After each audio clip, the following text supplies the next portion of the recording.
people say, well, I have to do what I hate because I have to struggle forward in life. I don't like my job, but I have to do it.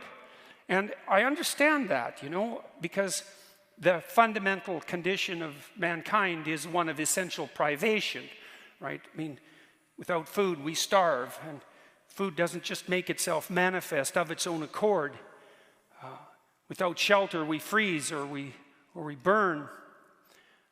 Without water, we die of thirst. And it takes effort to provide that, and it takes communication and cooperation and competition and sacrifice. And sacrifice, that's work.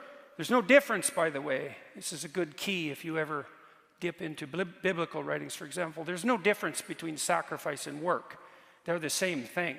The idea that God is pleased by sacrifice is the same idea as if you work hard, things will get better.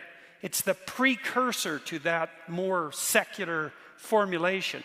Are there sacrifices that please God? Well, what does that mean? It means, are there things you could do now that would put the future right? And the answer is, well, if you work, you say yes, because what you're doing when you're working is sacrificing the momentary pleasures of the present for something approximating medium to long-term survival. And it's not like that's going to make you happy necessarily, although it might keep you alive, which arguably is better than being happy. Happy for a brief while, then dead is not a very good story. That's the story of someone too radically hedonistic and impulsive. And so human beings, we can apprehend ourselves across time, right? We know that you bear a responsibility for who you are right now, and maybe to be happy as you can be in the moment, let's say, or at least as free from catastrophic anxiety and anger and depression as you might be. But that's not good enough, because you have to take account of yourself tomorrow and next week and next month and next year, right? You become an adult. You live across the decades, certainly the years, perhaps the decades, and you have to govern your behavior in the present in the knowledge of your future, with the heavy knowledge of your future self at hand. And if you have any sense, and we do from time to time have some sense, you don't compromise who you're going to be in a month for who you are right now, and maybe you don't compromise who you're going to be when you retire for who you are right now when you're 30. You have to take that expansive view, which includes you iterating across time, right? You have to treat yourself like you're a community in time. Each person is a community in time. And so the biblical injunction, which is treat your neighbor as you would like to be treated, is a reflection of the fundamental fact that there is actually no difference in the truest sense between establishing productive, generous harmony, reciprocal harmony with other people, and treating yourself properly. It's the same rule set. It's the same rule set, and by necessity.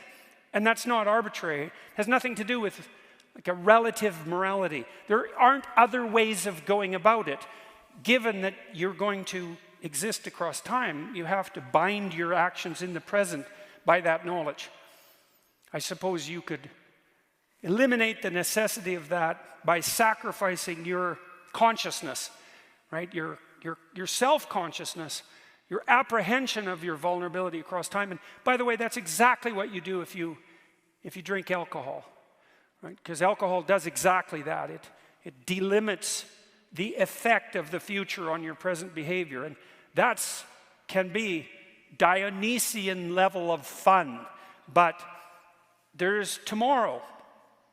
And that's the problem. And it's not just tomorrow. It's tomorrow and tomorrow and tomorrow. And then it's all the other people around you too. And that's the same problem. And so you're constrained or regulated in your action by the necessity of sacrificing the present, not completely, but sacrificing the present for the future. And that's the discovery of work. It's what separates, one of the things that separates human beings from animals is that we have to do that. And it's better to do that, even though it's not easy. And even though maybe you have to do things you hate. Well, then we can let's delve into that a bit. You have to toil.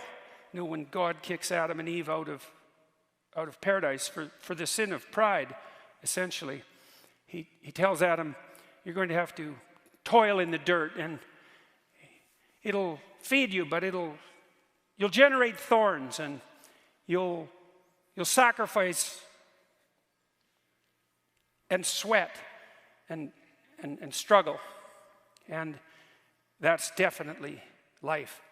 And so you might say, well, that's hateful. And look, subsistence level farming, let's say, how people lived for generations, just hand to mouth, barely scraping by, that can be pretty damn brutal. But it does still beg the question, even when you're struggling, are there ways that you can struggle that make things maybe not even merely bearable, although that would be a start, but maybe acceptable, and then maybe beyond that, joyful, if you could manage it? And you know, those of you who've worked in working class jobs, brutal, difficult working class jobs, you know that if you get the camaraderie right, that's a big plus, you know. And then the fact that you're toiling and suffering together can produce a kind of transcendence. It's that part of the reason the relationships can become so deep, this often happens with military personnel, is because the challenge is so great, and the shared identity of confronting that challenge together can produce a social revelation that is compensation for the catastrophe. And so even if things are difficult, the question still remains, what could you do better to make this better?